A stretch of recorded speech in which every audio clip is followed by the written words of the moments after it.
Yeah, maybe we'll leave it till October just to see how things go with council. Because they're going to have to figure out how to do it both in person and virtually. That'll be kind of a bit of a, I don't know. We'll see. Yeah, that's kind of a technology. It's not as easy as you think it's going to be. Because the microphones have to be synced, and it's the hybrid meeting is kind of a challenge.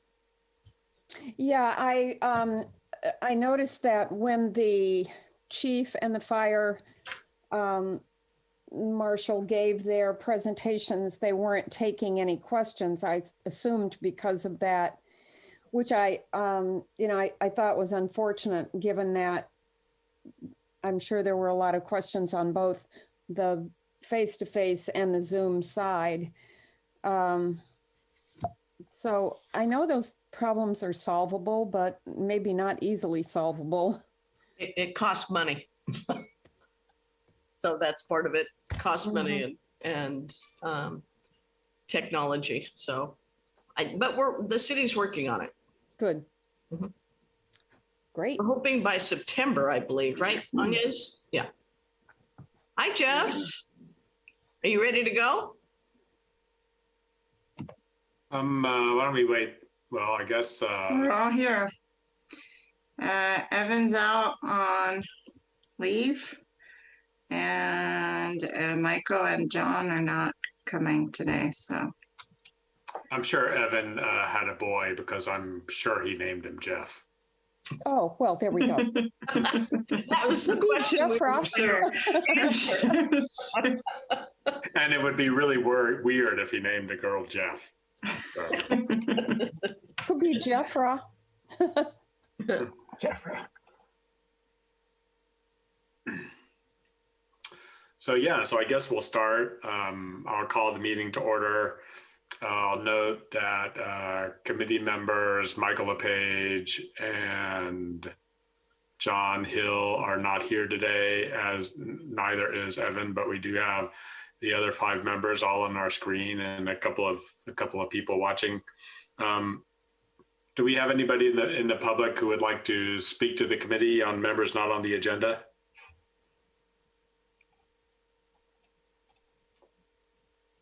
Okay.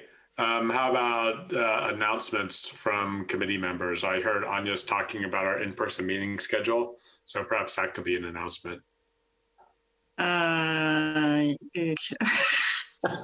Well, City Council is going back in person in September, so assuming all goes well, we will probably do so as well. And I will leave it at that. Good enough. So that would be about 2 months from today. So if anybody in the public or any committee members have any concerns, please express them to us. I don't have any announcements. Carrie, Scott, nothing? Yes, I do. Lynette? Yes. I wanted to just give a 2 pieces of information and then just a little update. As some of you may recall, I volunteered for / was assigned to doing some work on our equity and inclusion issues for the committee's work. And that's been moving along. Libby Barnes is a very willing and continuing partner of in work on this. She's been attending some sessions. I've been attending multiple sessions that she's been finding on her own. I've been finding on my own. One of the ones that I want to point out is something that may be of interest beyond my assignment here. And that is the California Adaptation Forum, which is a formal meeting held every 1 to 2 years by the state to develop updates to its adaptation plan, guidance, and really to seek input from various agencies and municipalities around the state. is being held differently this year. And I think it's a great format. There are 3 tracks. And the first track is the one that I'm interested in, and it is the one on assuring equitable inclusion and adaptation work. The second one is integrating adaptation planning with other elements of various plans, whether it's hazard mitigation plan or updates to the local coastal plan or general plans. So that track might be of interest to some or all of you, because it's really talking about how climate change, the cascading and kind of building of climate change occurrences impacts multiple plans that are all required. Periodic updates are required, and municipalities need to be working on those. So I thought that one was really good. All of these kickoff sessions have been held this week, and I went to all 3 tracks just because I wanted to know what they were about and to be sure that I was attending the right thing. The third one is looking at what the financing and funding mechanisms for various adaptation strategies might be. And that was a really rich session. One of the people who was speaking on the panel at that session was Juliet Hart, who is the leading manager at ICARP. And that's where all of these adaptation research and planning activities happen in the governor's office. So I'm sending to Carrie and Jeff and Agnes a summary of these first 3 meetings, and to be shared with anybody who wants it. And in that summary, there is a recording of each meeting. They're an hour and a half long a piece, and a copy of all the slides that all of the panelists used. And I just feel like it's really timely for us. And it's really helpful to know what other jurisdictions have learned and have taken to heart in their own plans. So that's one thing. And then the other thing is on the equity and inclusion issue here in Carmel. We have reached out to the Carmel Foundation, and because they're just trying to reopen right now, their executive director is, underwater right now, but she has agreed to meet with us during the last half of this month. So within the next couple of weeks, and hopefully certainly before the next meeting, we'll have had a chance to hear from her what the foundation views as issues related to the community that it serves. And then on kind of a side note to that, the day worker and influx of labor, both gardeners and all the employees in town who use public transportation or their own transportation, is another identified segment of the community that could be substantially impacted by climate change or climate disaster for sure. So anyway, those are the 2 parts in Carmel, as well as these larger parts at the state level.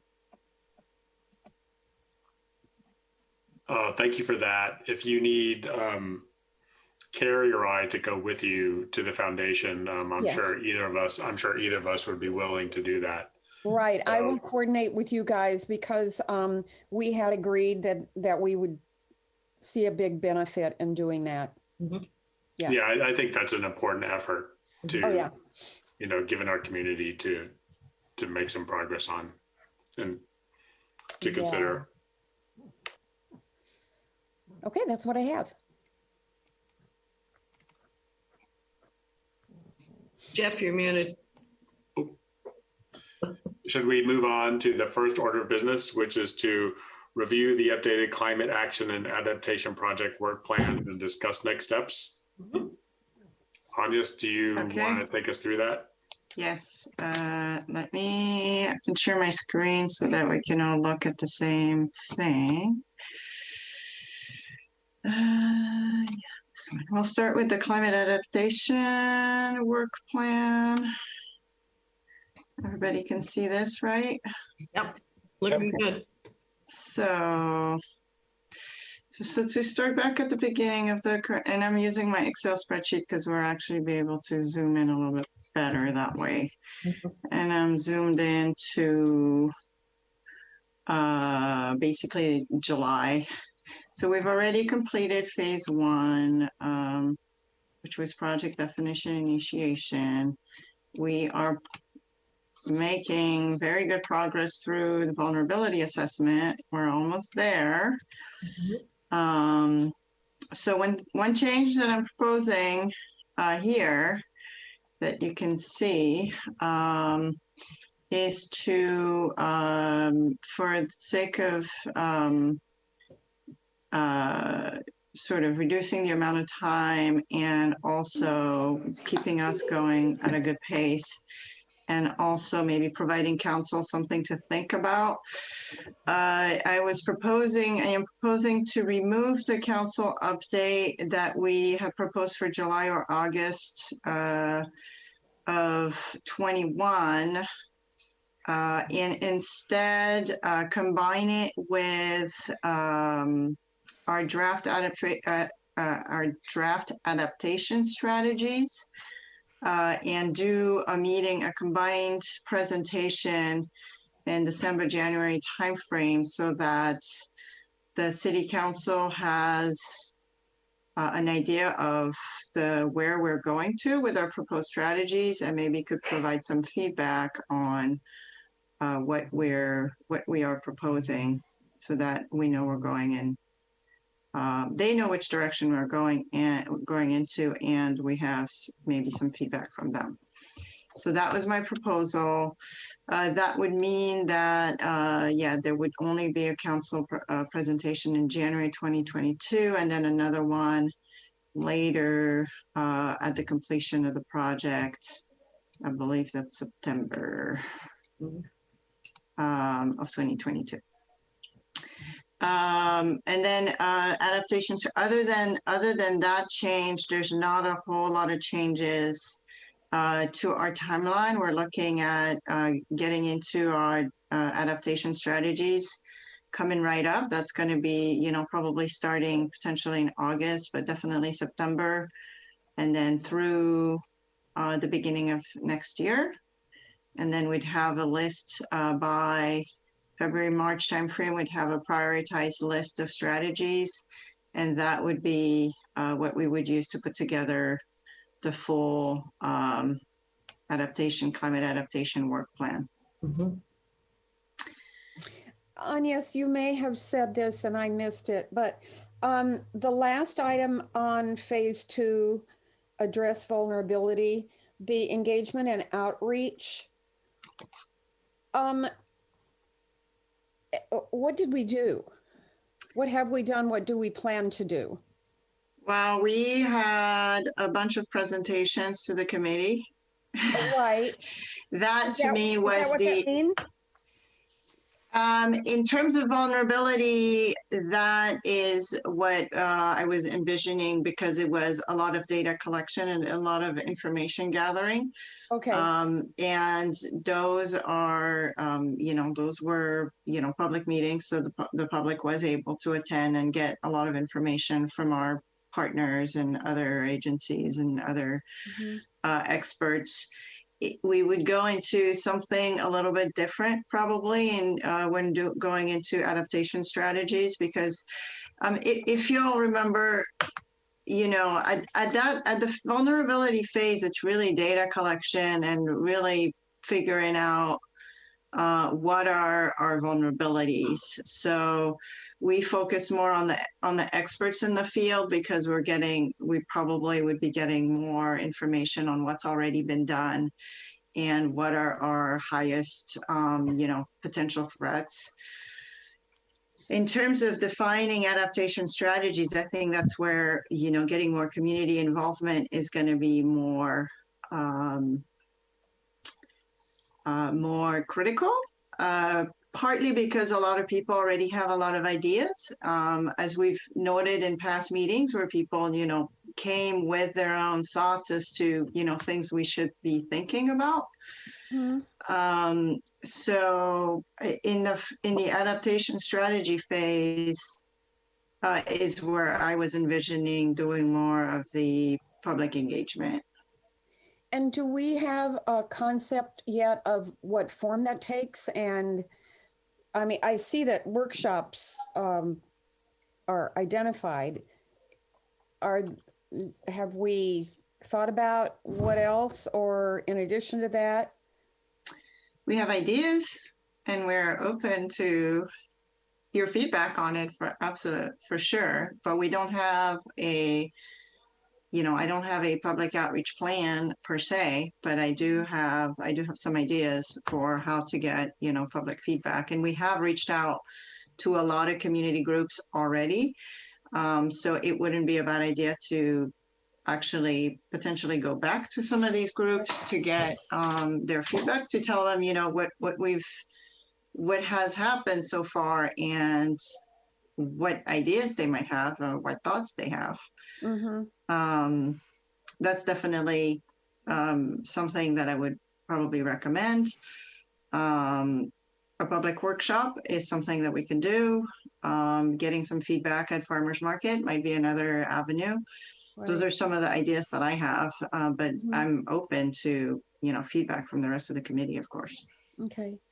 I mean, this whole communication strategy, communication plan is one of the things that I feel warrants really good and careful attention by us, because if you recall at the very beginning when we started talking about why are we doing this and how do we want it to play out, it was to not do something that's just a great little report that sits on a shelf, but that actually has understanding among our community and buy-in, both with our community leaders and with members, regular members of the community. And so I feel that the communication effort deserves some careful attention by us as a group. We could bring it back. What I could propose is that we put something together with some proposed outreach, and bring it back to the committee possibly at our next meeting in August. Mm-hmm. It feels like that'd be a great idea. One of the things that I have learned from all of the ICARP seminars, and even from these most recent California Adaptation Forum seminars, is that the listening and the sharing of information and the helping people understand the path so that they understand why the end of the path is what it is really important in order to get buy-in from the community and ultimately from the council. Because so many of these things require funding that if they don't feel well understood and supported, then the funding is just not going to be there in many cases. That's a good point, Lynette. We're always challenged by, communicating more, even though we announce our meetings are public. And so I think that when we start sharing what our concerns are, I think that's when people are probably going to take notice. Right now, it's kind of climate change concept is kind of out there, but when we start delineating what we're really concerned about and the money it's going to take, I think that's when we're going to get people's attention. I do too. Yeah. And to have them understand it before we start talking about the vastness of the investment. I mean, if you would just look at what's required at the beach, and what's in the storm drains and those kinds of things, it's just the dollars are so big. Right. And without a deeper, broader understanding, it feels like some of these things get pushed off. And I know that that has happened in the past. It will always happen because there are priorities and limited funds. But I do believe that the communication effort is paramount.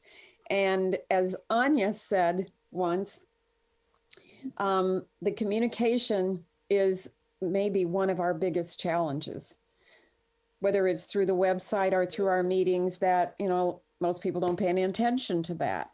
So how can we get that? You know, is it through some sort of an agreement with the Pine Cone to have, you know, an article each week or once a month or something about our efforts? I don't know, but whatever it is, because we don't send city bills to anybody. We don't, you know, we don't have ways that the city itself communicates directly to each resident. Well, I would say we do have ways. Yeah, in which we do. that. I mean, I think that, you know, Chip has a Friday letter, and there's always room for stuff that we do in that, and we could certainly, get this work that we're going to do, and you know, next up on the agenda into the Friday letter next week. So I think there's that. I think I have, you know, I communicate with a fair number of residents as well. So I think we do have avenues that we could be, you know, more focused on or more strategic about, or whatever you want to think about it. You know, I would say, honest, you know, I know you and I had a conversation a couple of hours ago about my concern about eliminating the city council meeting. And I think Lynette sort of touches on, you know, and Lynette sort of touches on, you know, it's sort of the same issue that concerns me. It's the awareness, I guess, on this part, on the part of the council and to a lesser extent, the public that reads the council agendas, and there are quite a number of them. Right. And maybe we could, you know, one idea that I would have is if we're going to, I'm sorry. One idea that I would have if we're going to, you know, if the committee wants to sort of eliminate this council meeting, would be to take the work that we're doing today, which is the, you know, the assessment, and sort of just plonk it into the council's consent agenda. You know, I have some concerns that we don't have any council discussions about the work that we're doing related to just the other council members. And maybe we could get it into put it in the consent agenda, you know, which would be, I'm sure someone would pull it, but we could at least have a council discussion about the items, whatever the concerns are about sort of the bedrock of the bedrock or the foundation of the work that we're going to do over the course of the next few months, and we could at least hear those concerns. I do like the idea of sort of having the meeting, you know, as you've indicated in January of 22, to sort of talk about where we are with respect to the adaptation strategies. I think that's a good idea. You know, on the back end, of course, it concerns me again that we'll then be going, you know, there won't be another council meeting until September 22nd, until September of 2022. But maybe we can address that at the beginning of 2022 or after the January meeting and sort of see where we are. So maybe we could get this work today onto the consent agenda, and we could at least have a discussion amongst the five of us and the public about that in that forum. I think that Chip and Dave would be amenable to that, and there would perhaps be less work involved for staff without the customary presentation about what we've done. I agree, Jeff. I really, for the two other members of the council and the mayor who don't participate in this and who don't have it as a top of mind issue every month as the committee does, it doesn't feel quite fair to have only a couple of meetings, the strategies, and then the September of 2022. my preference would be to err on the side of frequency rather than not, notwithstanding the work that's required to go to a meeting. And maybe consent agenda is exactly the way to do it because the material is there and people will have hopefully read it with some interest. Yeah, I think that's the case. I mean, I do think my council, the mayor and the council members read the materials. I do think that would take some of the stress off of staff, and I'm pretty sure we have a pretty full agenda in August, and I think in fact that's a good thing, Agnes, because I believe the consent agenda is going to be on Monday of this coming council meeting, and so there would be a little bit less time constraint, as opposed to packing it into what is apparently a very full Tuesday agenda. So there might be room for 5 or 10 minutes of discussion, which I think would be very helpful. What do you think? Well, one of my concerns is the format in which we're going to present the information. If you think putting in this work plan, I don't feel comfortable putting in this work plan because I think the work plan takes a lot of explanation to people who are not used to understanding it and understanding the tasks at hand. I think, so I'm not feeling comfortable. I guess I need a better idea of what information we're going to put in there, because just plug it. Yeah, and that's we're talking about this under the work plan agenda item on today's meeting. But what I was thinking as I was thinking about this for the past few minutes was that we would simply put the assessment that we're going to consider next onto the council meeting's agenda. So I think we need to discuss necessarily the work plan with the council. Okay. I think that the assessment, which is the sort of the basis for the adaptation work that we're going to do next, would spark sort of the right level of interest and the right level of discussion. That's what I was thinking in terms of adaptation. There might be something, there's a little bit of trickiness coming up with the action plan and the hiring of the consultant. I don't know whether that would be ripe to put on the agenda or not, but I think the assessment would be. Okay. All right, that makes sense. Mm-hmm. And that would just be an informational item for city council, I don't know. Yeah, I don't know exactly. It could be just a receive report item.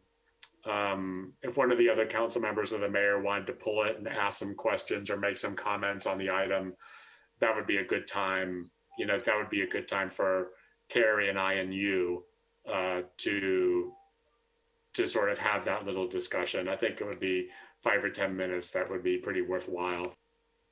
Did you want to, and that would be for the pre-final or the final report? We might want to wait until there's a final report. Why don't we see how the next hearing, how the next item on our agenda goes. And maybe, we could make the decision right now under this agenda item to do that. And then when we talk about the next agenda item, which is the sort of finalizing the assessment, we can see how close we are and whether we'll be ready to just slip into August or September. The only reason I'm a little bit pro-August at this point was the reason I said, which was that the August meeting is being bifurcated out. And so the consent agenda is on Monday, which I think is a slightly better, we're all a little bit less antsy on Mondays, given that the agenda isn't so long. And I think we would have a little bit less pressure to wrap up our discussion. So, okay, but you guys are looking at a presentation. I'm just saying this because preparing a prepresentation for the August meeting would start being a little bit of a tight, pretty tight schedule. Yeah, I think it would just be a 2-paragraph staff report, a standard format staff report. Here's the assessment. Here's what an assessment is, just something like that. That would be my view. I don't know, Carrie's been doing this longer than I have. I don't know if that sounds okay to Carrie. Yeah, it wouldn't involve a presentation.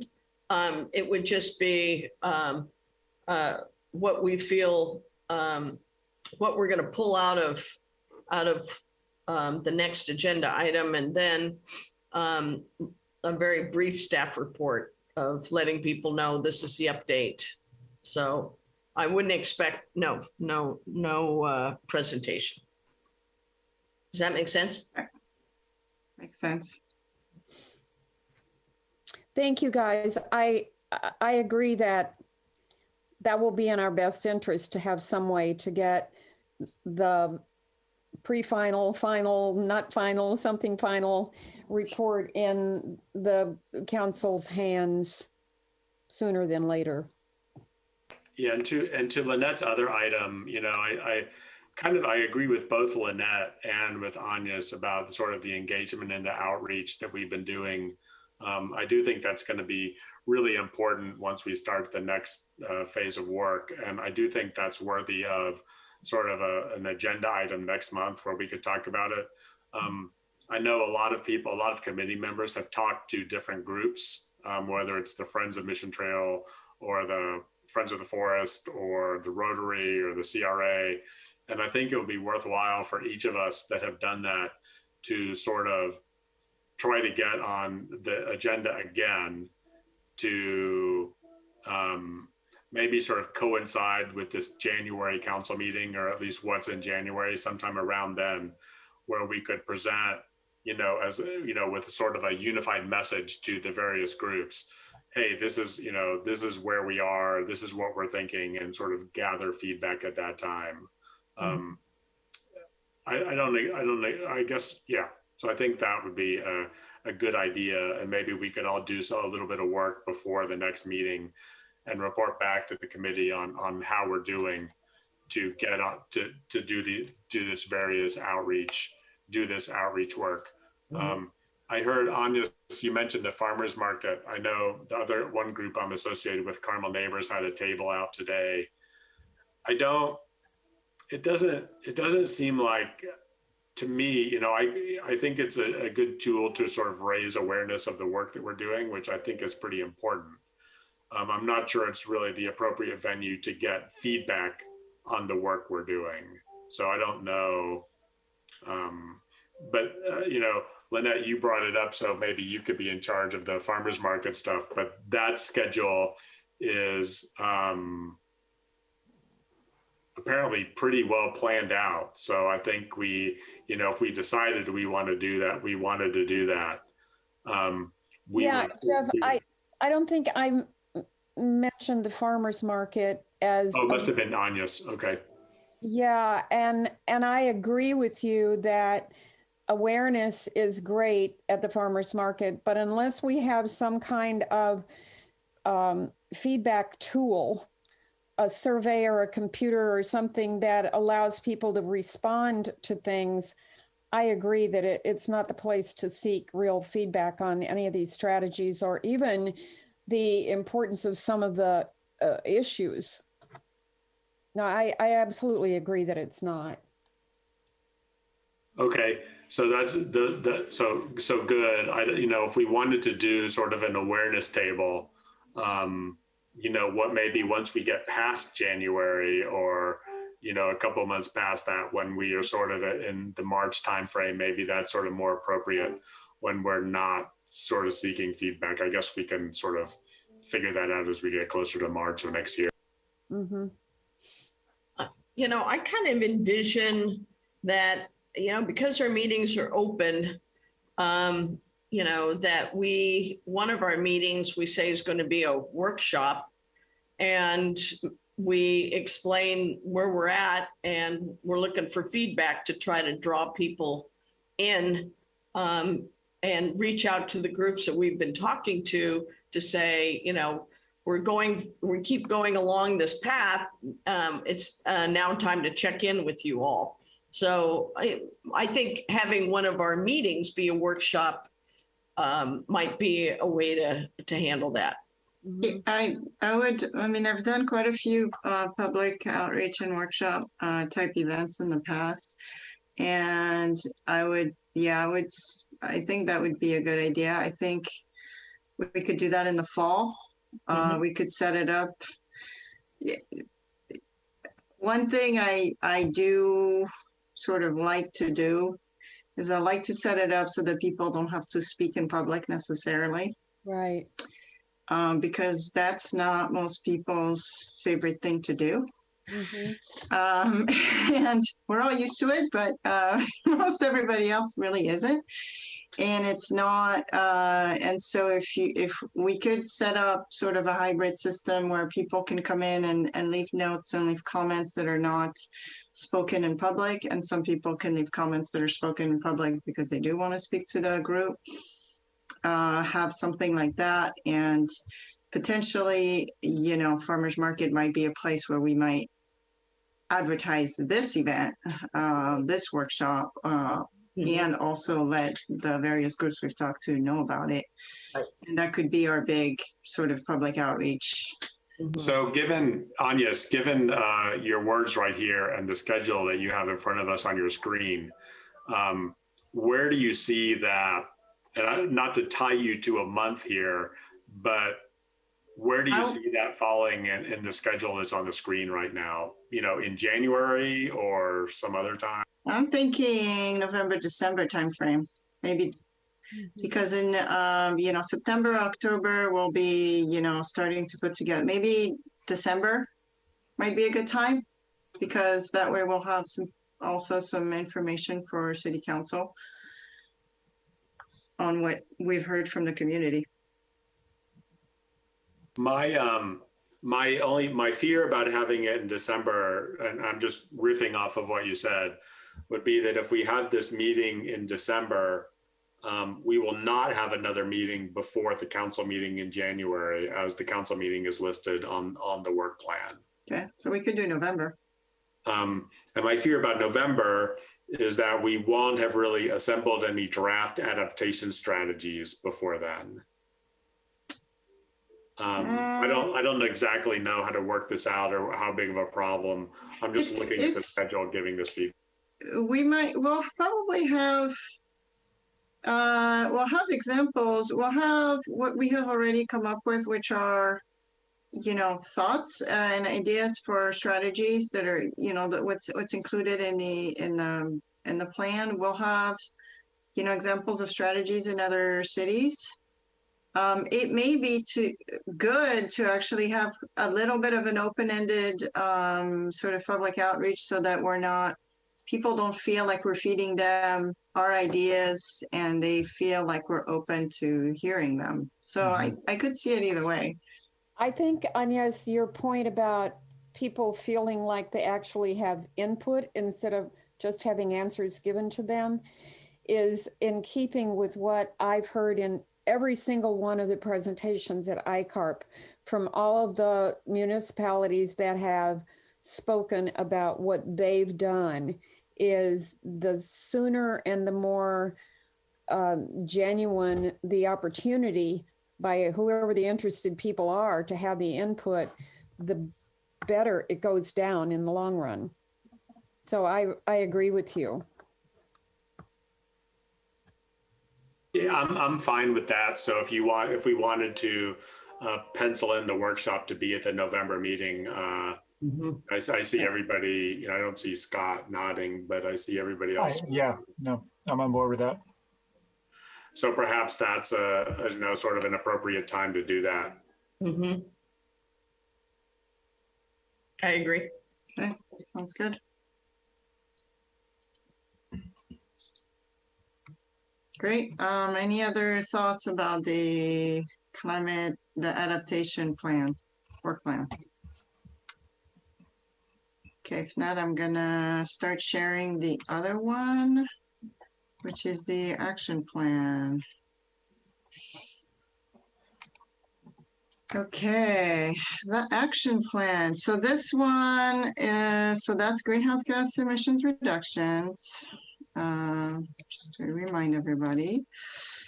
And we have got, so we did lose a little bit of time because we didn't have funding for a while. So we could not hire a consultant, but now we have funding. And so we have sent out an RFP, and we have gotten a proposal back. which the subcommittee, the climate sub, well, I don't remember the name of the subcommittee, but the subcommittee that was reviewing the proposals is going to meet hopefully before the end of July to go over the proposal, make sure everybody's okay with it, see if there are any questions, and then we can hopefully finalize a contract with the consultant. Do we have, pardon my ignorance about this, but do we have an obligation to receive more than one proposal on something like this? So or is the dollar amount so small that we don't? We sent a request for 3 proposals. 2 of the consultants declined due to workload. And we did let them know what our budget constraint was. Yeah. So they did know what they were working with and provided a scope to meet our constraints. Yeah, so we're okay in that we made an effort to get more than one, right? Yes. Oh, okay. Okay. Yes, apparently consultants are quite busy these days. Oh, everybody's doing this. Oh, I have Bob raise his hand. Yes, thanks, Agnes. Just wanted to clarify on that selection of the consultant and the proposal. At first, we reviewed, I think, 5 or 6 different sets of qualifications from consultants that do this type of work. That was narrowed down to 3. The 3 were invited for a proposal, but only one of the 3 proposed. So it obviously was a good faith effort to get as many proposals as we could. And the one we did get appears to be pretty good, but that's for your subcommittee to decide. Oh, that's wonderful. So with that, we're hoping to get started on the emission forecast work, hopefully in August. And we're expecting it to go, through the fall. And then we would be starting to look at emission reduction strategies, probably, in the middle of the fall. And that at the same January council meeting, we'll have a very long presentation because we would also be presenting the forecast results and our some draft strategies as well for them to sort of give us feedback on. Again, I have in this work plan, I have removed a council update from phase 2, partly because the project, has been slowed down because of our consultant issues and our funding issues. But again, that's for the committee to decide whether we want to have an update to council or something before January, but we probably won't have much additional information, I think, on the climate action side of things before the end of the fall. Is it possible that we could just say in our presentation to the council next month that the greenhouse gas emissions study is, just a 3-sentence paragraph that says where that is and when it's expected? I think we could hopefully just mention that we've selected a consultant. They're starting the project. Yeah. Mm-hmm. I think that would be great because, we did get the money, so we want them to know that we're actually underway.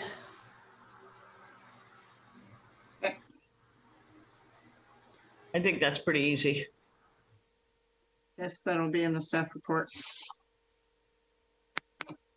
Okay, and then, so phase 3 is developing the strategies. That goes through the end of the middle of the spring. And then putting together the climate action plan takes us into September. So basically ending in our prior work plan, the climate action plan was completed before the climate adaptation plan. And in this iteration of the work plan, they basically are completed at the same time, and the council meetings pretty much match up for both of them. Do you think that given the work we did with the stuff we talked about, 5 minutes ago about the workshop in November, that there's place to include some climate action planning in that same workshop? Yeah, I think we could. I think that would be something doable. Yeah, I'm looking at the schedule here, and the climate action planning seems a little bit more unknown. I'm not sure whether there'll be enough material to present by the time we get to November, but maybe we could accelerate that schedule a little bit if we have the resources, so we do have stuff to present at that workshop.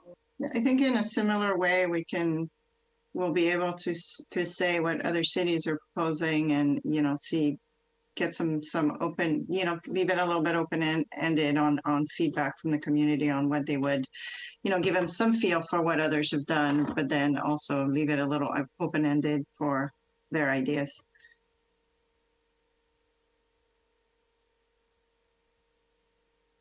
Any other thoughts? I like that idea a lot. Mhm. I like putting them together and, giving people what we've got. And I do think that there is great value in understanding what others have done. Mhm. Yeah, that we are small. We can't really invent a whole lot of wheels. And to know what others have done that have been, that has been successful for them, I think is great. I think that sounds like a good plan. All right, that sounds good. Any other comments or thoughts? Okay, I think we can. I think we're good with that. I have everything I need for that item. We can move on to the next one, which is also, well, I can introduce it. So the next item is the review and provide feedback on the pre-final climate change vulnerability assessment. So I included the full report in the agenda packet, and so I was looking for feedback from. So the report has, there has been quite a bit. We included all the comments from the committee from our meeting in, I believe it was in May or April, and added additional information that we hadn't yet reviewed at the time from a few different documents. There were a couple of plans and reports that we hadn't yet reviewed. And so I was just looking for feedback from the committee on any additional modifications, edits before we finalize the plan. And yes, this is the pre-final, so that means the next one will be final. Carrie,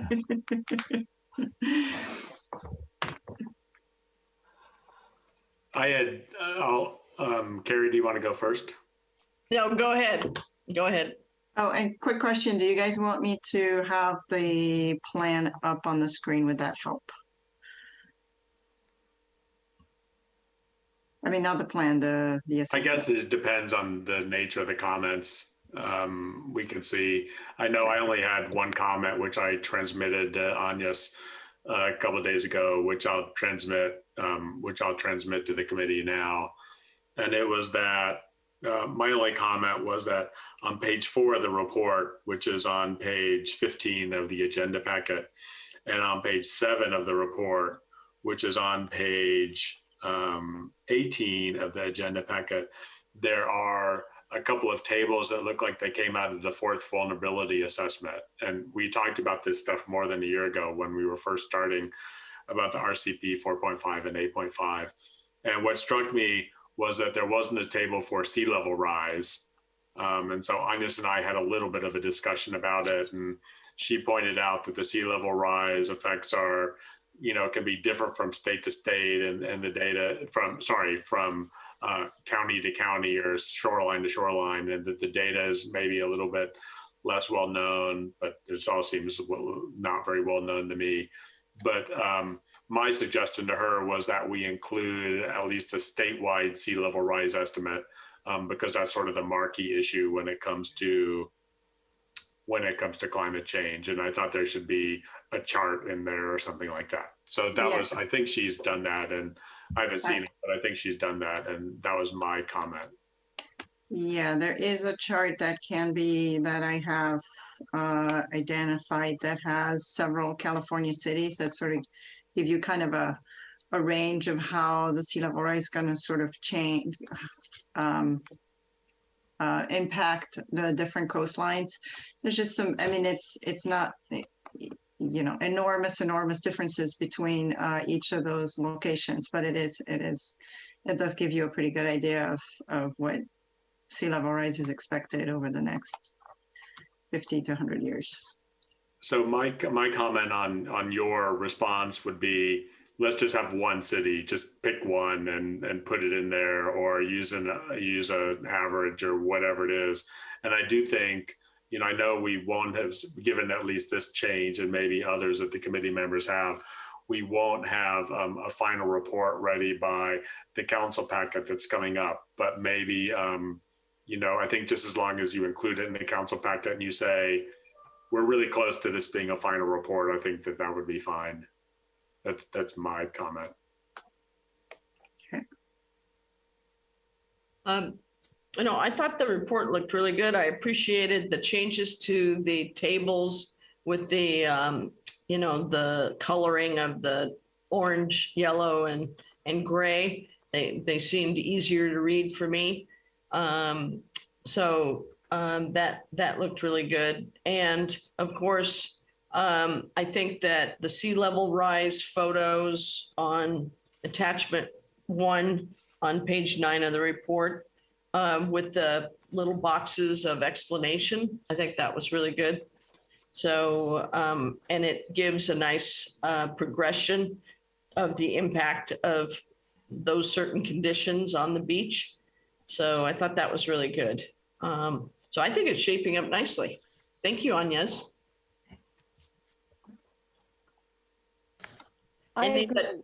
Anybody from the committee have any other comments? I found 2 typos, which I'll give you, Agnes.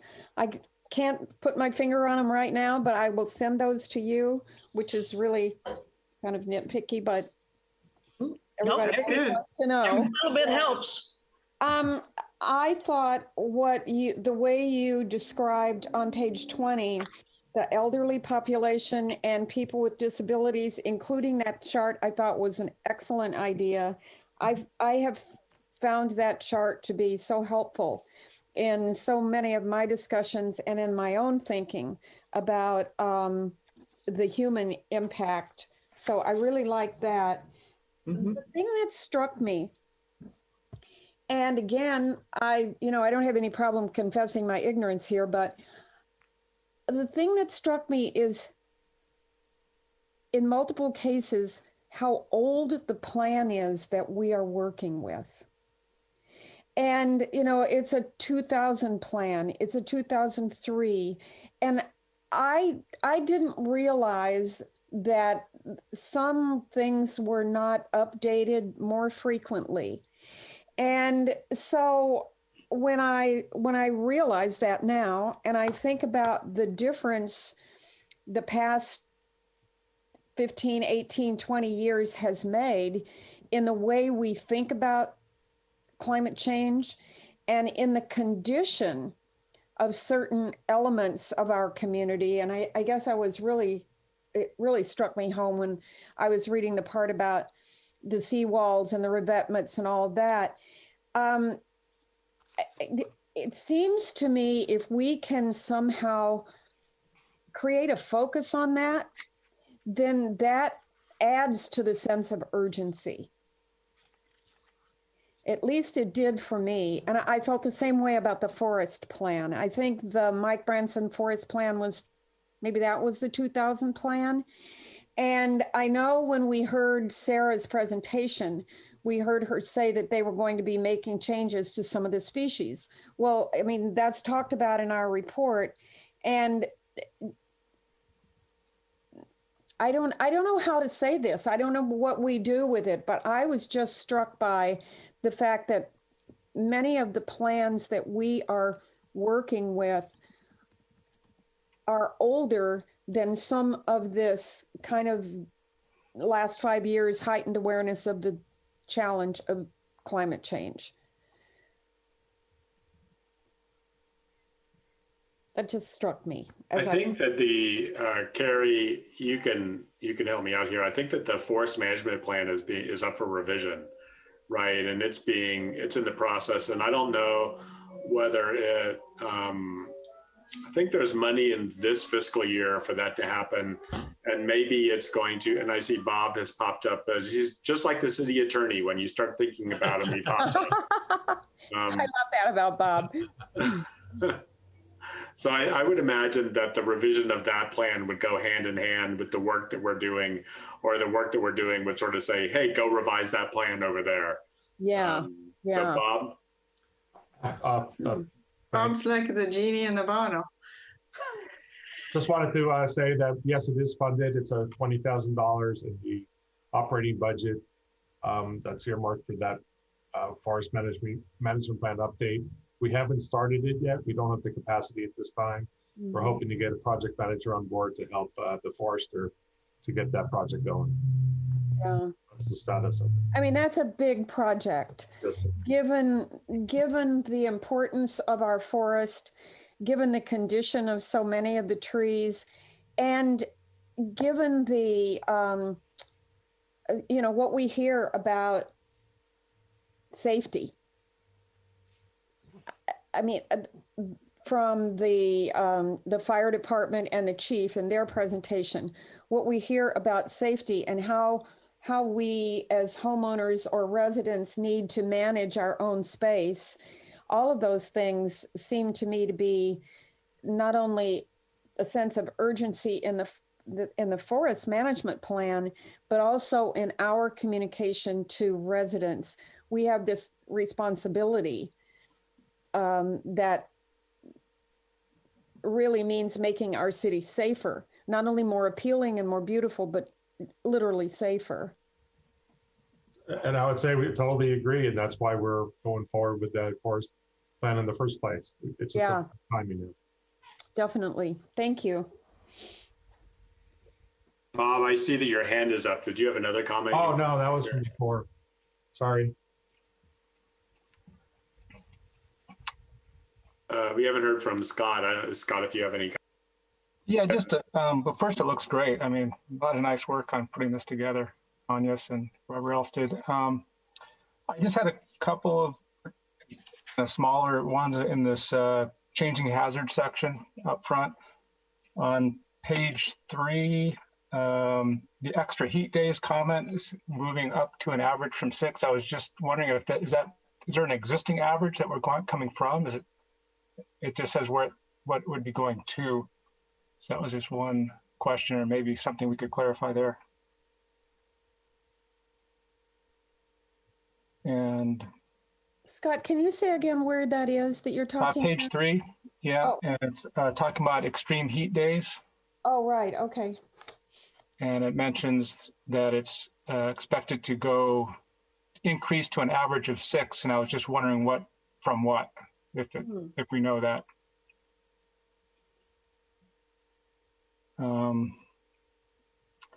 And then the other comment has a little bit to do with, I know we had some nice historical kind of event things in there that we can look to, and there's a little bit of inconsistency on a couple of those from what we have in this section up front. For example, on page 7, we talk about our 30-year range of rain and 24 hours. being up to say 1.5 inches, but then you look in our historical records, that this is for Monterey, but it's 3 inches in 11 hours. So it just. So those are the modeled historical. Those are not the actual historical. That's why the 30-year range is a little different. So they use the existing data, but they have to calibrate their models. And so first they model the historical, then they model. So it's a little. It's a little misleading, but it's the change between what the model is saying for current versus what it's saying for future, which doesn't mean that there won't be precipitations that are going to be larger than that. All right. Okay. That will, far exceed that. And I know it's a little bit, it's but it's because it's a modeled precipitation and not an actual based on historical data. Okay. I can try and clarify that in the main text so that it's a little clearer.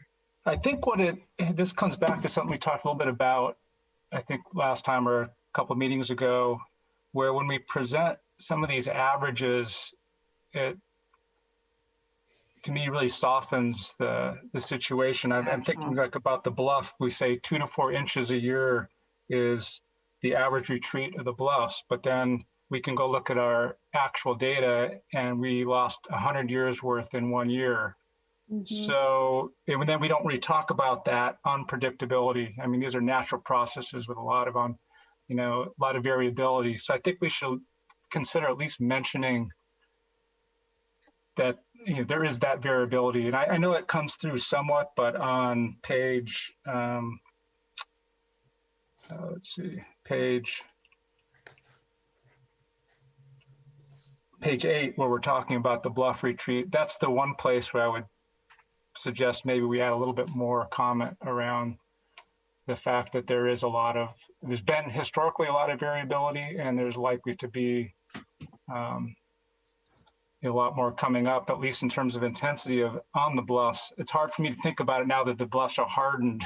So, does 2 to 4 inches make sense where it's hardened? But it just somehow I feel like that statement of I see what you mean. Average is not really capturing what I think we're trying to convey.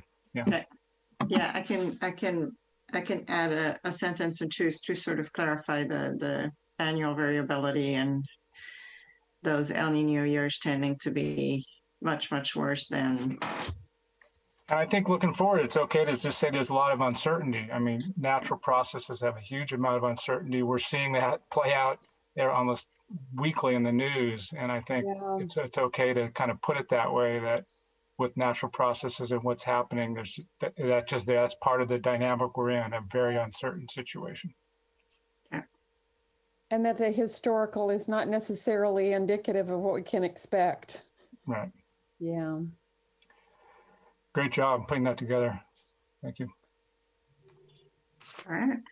Any other thoughts? I have a couple of questions. One is on page 21 in the Defensible Space Inspection Program. One of the questions I have is, maybe it's not for this report, but maybe it's for our thinking, is what is our best strategy to communicate that? And how do the fire services communicate it to residents? And then what kind of follow-up do we have? That's one of the things that could not be asked in that forum. But since we mention it here, it seems to me that we either want to say something about it, or at least we want to be thinking about it when we're talking about communication. Right? I didn't understand. I'm sorry, Lynette. I didn't really follow your comment. So maybe you could repeat it and phrase it differently. And yes, I can try. It would make sense to me. Yes, in the whole part of Defensible Space Inspection Program, where we say every parcel has been either passed, pending, or failed.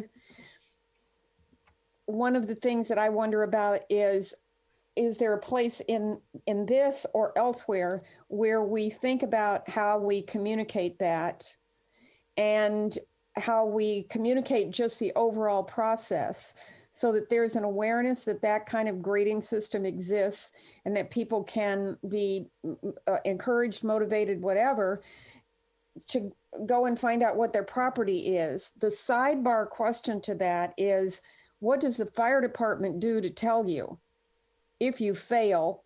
And then what do we do about it? Because I know we've talked about this with the fuel in the private property in the Mission Trail Preserve. So that is one of the questions that was stimulated for me as I read about this. It's okay, so what are we going to do about that? Does that make more sense this time?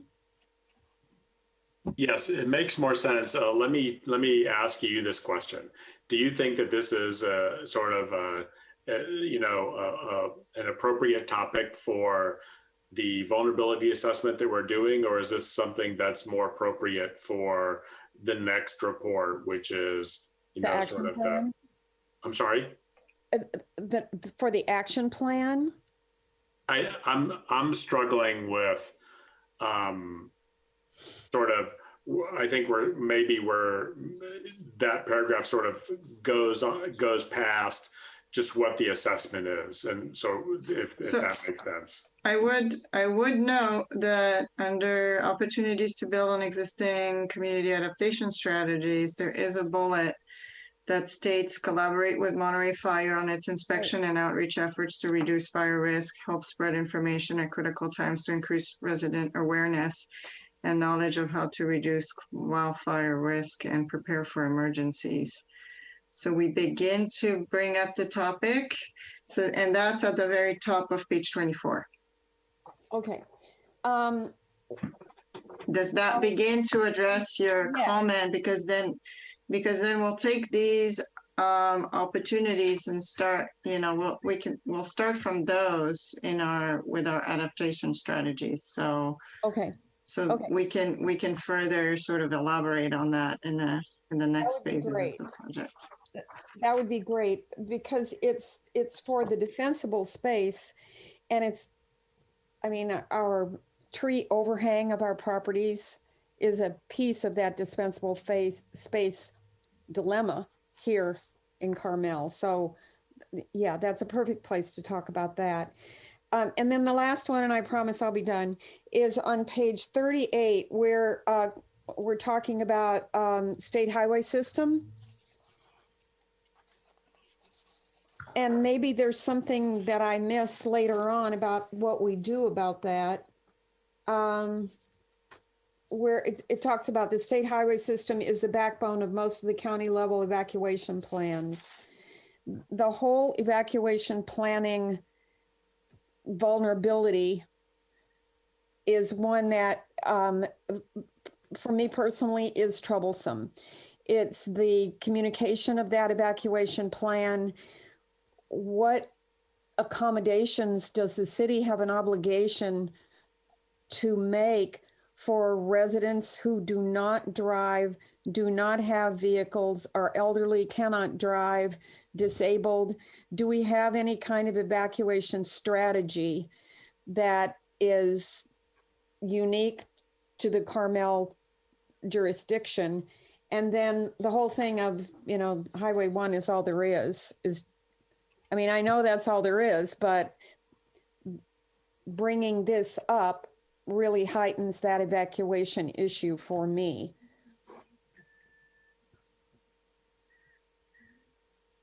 So is there a place for us to say that our own evacuation planning is a vulnerability? I believe there's a place in the report, and I'm looking for it, where we mention evacuation planning. Actually, I believe it's under community. Yes, there is. And I think there is an evacuation plan for Carmel.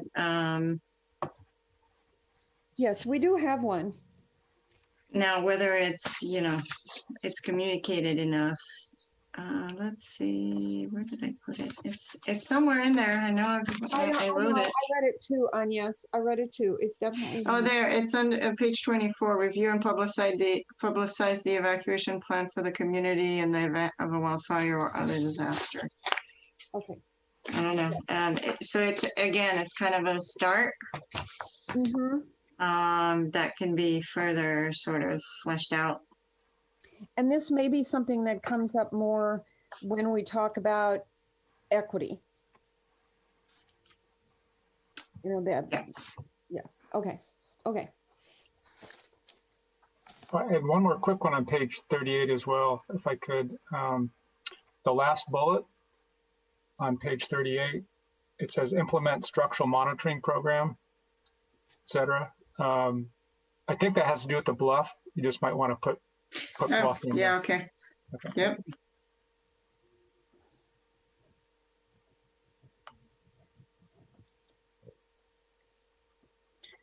That's a good catch. Thank you.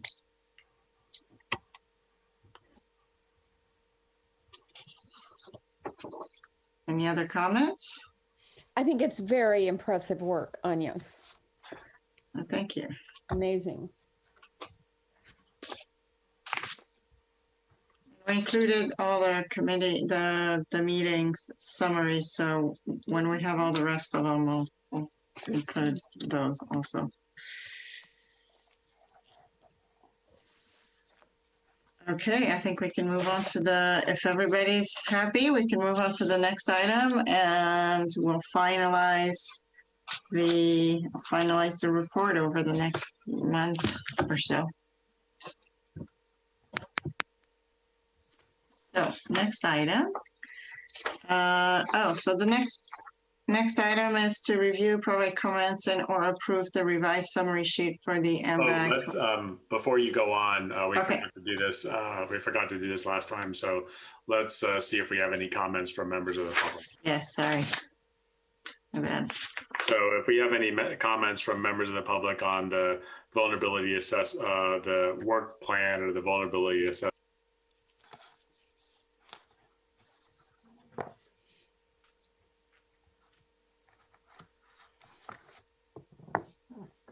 So I guess that answers that. So now we'll move on to provide comments, approve the revised summary sheet for the AMBAG 2018 greenhouse gas inventory presentation. So the major edit that was done to that sheet was just to add the committee's preference to have a 2045 carbon neutrality goal over using the less restrictive goal of the 2050 goal. So utilizing the 2045 goal instead of 2050. I agree with that change, and we'll see. I'm sure everything's up for a little bit of debate once we see what happens. But I agree with the change, and I'm fine with it. Oh, and this was the thing that Michael LePage had to comment, and he also is also good with the 2045 change. Yeah, I think that's the place to start. We'll go from there.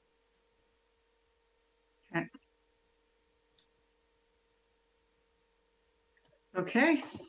Any comments from members of the public on this item? All right. Okay, so making speedy time here at the end of the agenda. Now we'll go to Jeff. Now we'll go to the last order of business, which is consider establishing private property and building code review and report writing subcommittees. And would you like me to do this, Agnes? Sure. We, at the beginning of the project, we established a subcommittee to review the various bids that were coming in and proposals and stuff like that.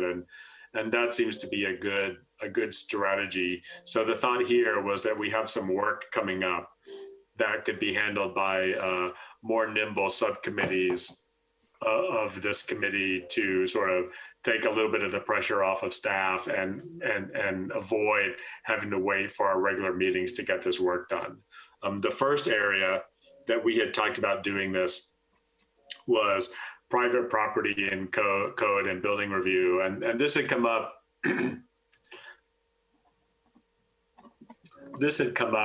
it's come up a couple of times over the past months where we've talked about specifically building code, modifications that we might make to reduce the production of greenhouse gases. And we talked about some electric car things and some solar panel things and stuff like that.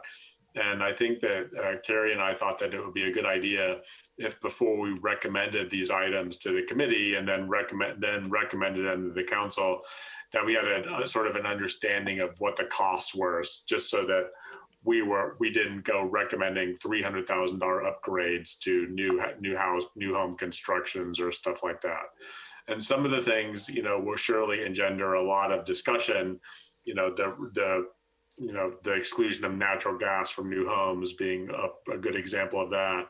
But some of the things, such as making houses solar ready or battery ready to help with our grid situation, and other items like that.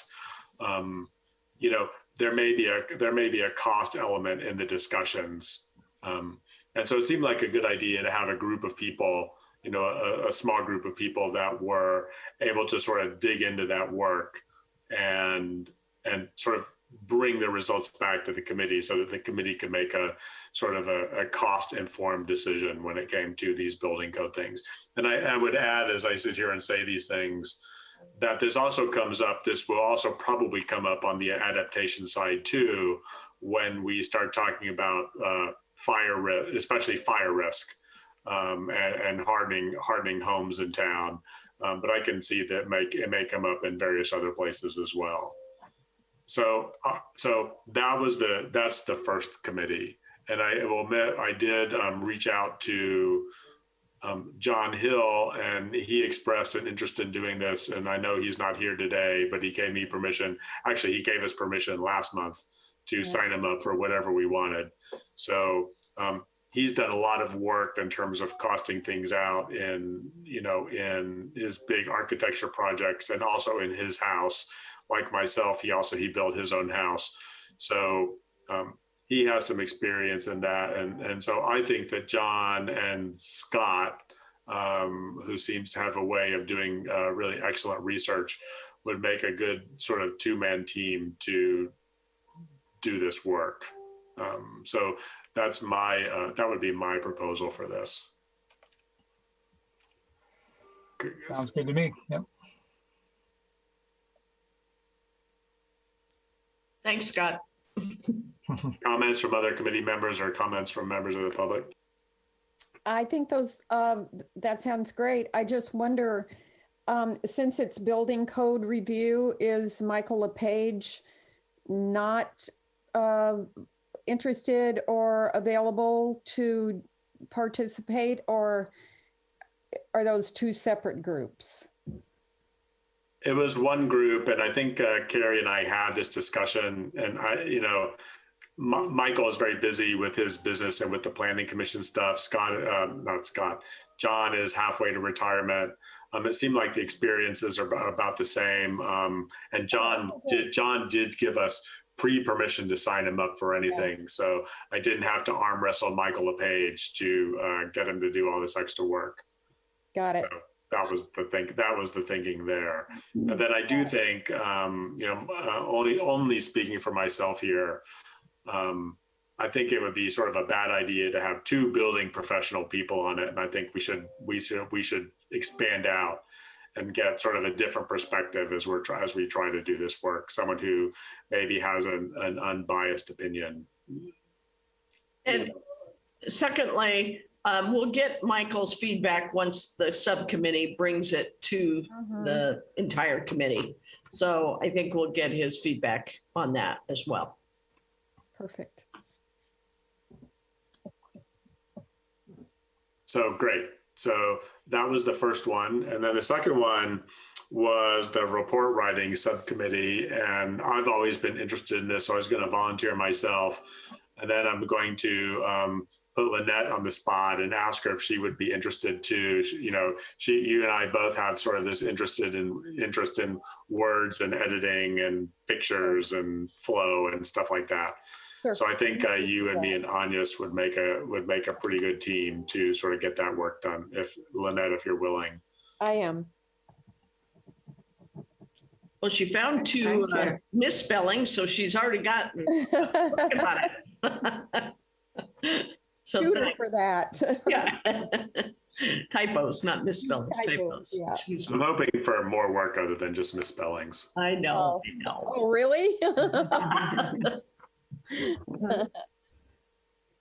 So that's that.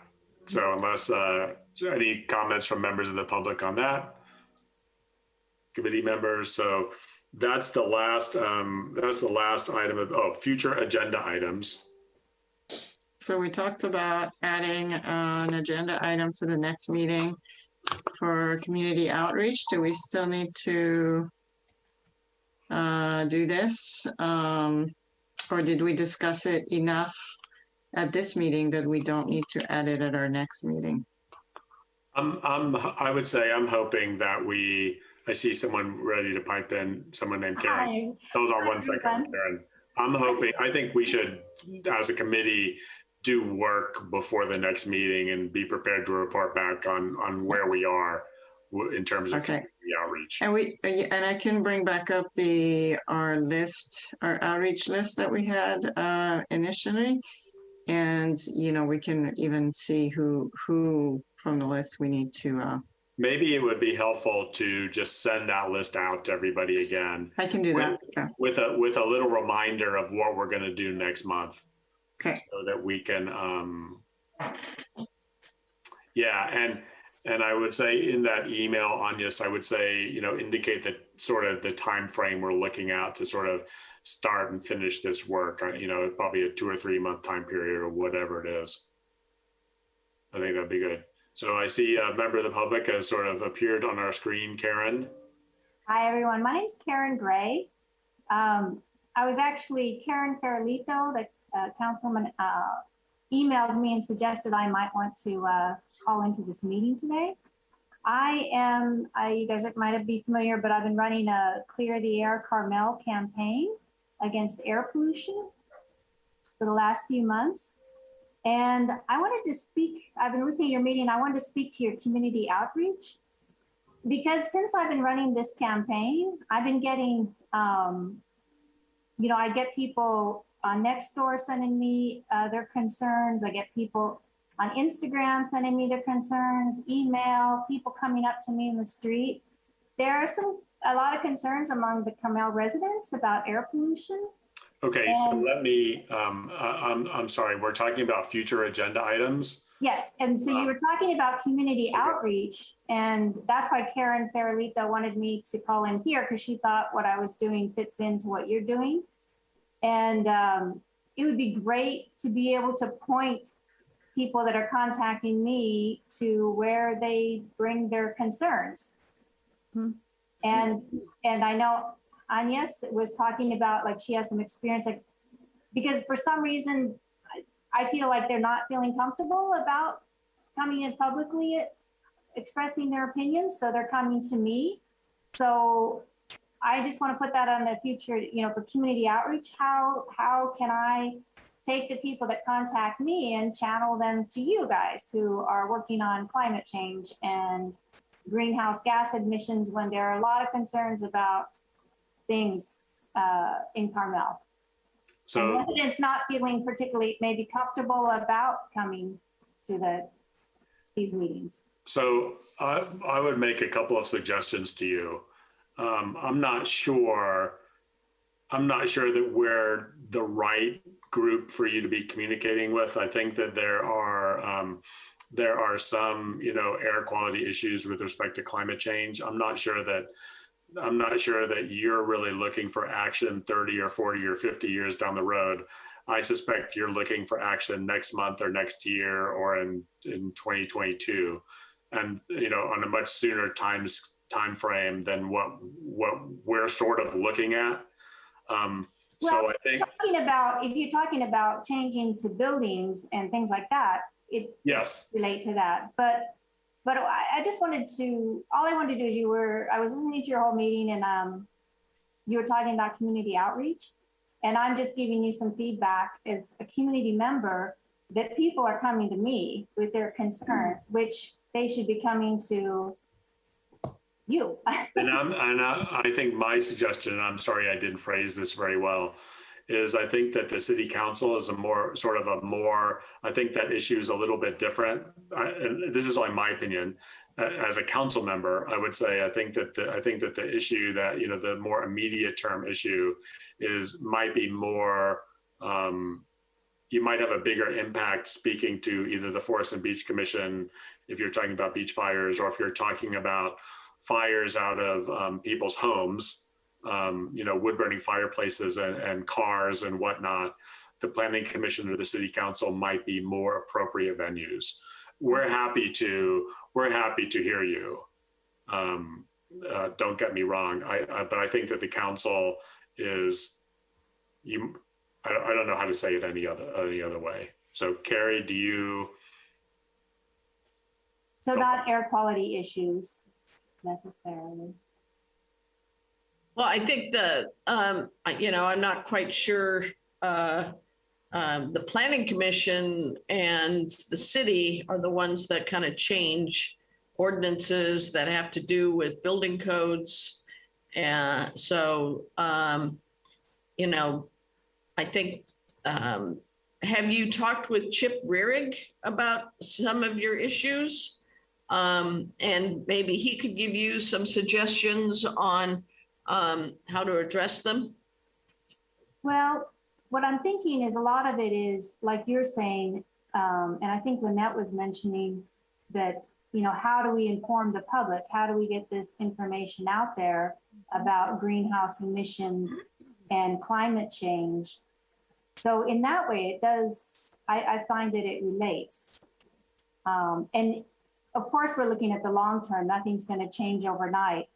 What I'm just telling you is if you haven't had the opportunity to hear from community members, I can tell you that there are concerns, and right now they're coming to me, and I would rather they're coming to some, to a more, where do they go? I can listen to them, but and I'm on that Monterey Bay Advisory Committee for the Air Resource District, and I can bring them there, but these are Carmel residents, and so. I just wanted to share with you, there are concerns out there, and I'm getting them. And I would welcome you as a council member, I would welcome you to come to city council meetings and express your concerns at the beginning of the meeting during public comment. I think that the concerns that you're raising are the exact type of concerns that were envisioned by the Brown Act, which is sort of, the impetus for public comment at both the city council meetings and the planning commission meetings. The planning commission would be, as Carrie said, the planning commission would be sort of the body that would start the ball rolling with respect to legal changes or ordinance changes that we might make here in town. But the city council would probably tell them to start that ball rolling. So you feel free to, obviously, you said you've been in contact with Karen. You feel free to give me a ring or Carrie a ring or any council member a ring for advice on how to sort of move forward with the changes that you'd like to see. I'd be happy to talk to you about it. Okay, but I think also just besides the theme of the campaign, I see a bigger issue here as a community member is that these community members aren't feeling comfortable coming to these meetings and talking. So I wanted to bring that up because you guys are looking for feedback in the community, and you're talking about whether being at the farmers market or whatever. But I don't know. I'm just kind of like, I get this feeling that people they're coming to me because they don't have anywhere else to go. And that's, I think, an issue. Maybe you're not committee, but you're also on the city council. Maybe it's something to look at. I think, Karen, Okay, thank you. I think it's always very difficult for members of the public to know exactly what the best way to express their opinion is. Exactly. And many members of the public are, as Anya's pointed out earlier, not comfortable speaking at a meeting. And they feel if they don't speak at a meeting, then maybe their voice wouldn't be heard if it's just an email.